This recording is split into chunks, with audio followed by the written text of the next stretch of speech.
Welcome to Pindar Poetry. We hope you learned something new. You start by connecting the iPhone with a good cable, then unlock the device and accept the trust prompt so the computer can access photos. Once done, open the Photos app on a Mac or File Explorer on Windows. This gives direct access to the DSIM folder. Make sure the iPhone stays awake and unlocked while files transfer, because locking can pause the connection. This first step moves you from preparations straight into transferring files, avoiding cloud delays when you need a local backup now. Now choose how you'll import.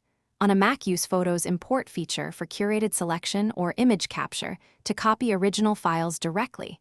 On Windows, open the iPhone's DSIM folder and drag folders to your chosen drive. Make sure to select full resolution originals if preserving quality matters, and create date-based subfolders so you can find images later.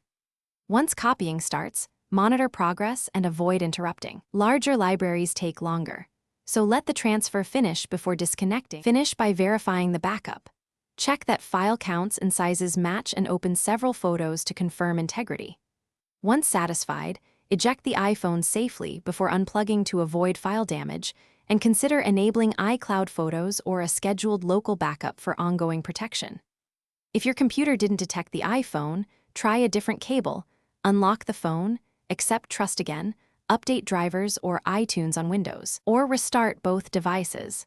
These steps usually resolve recognition issues and get you back on track. Thanks for watching. Consider subscribing if we helped you.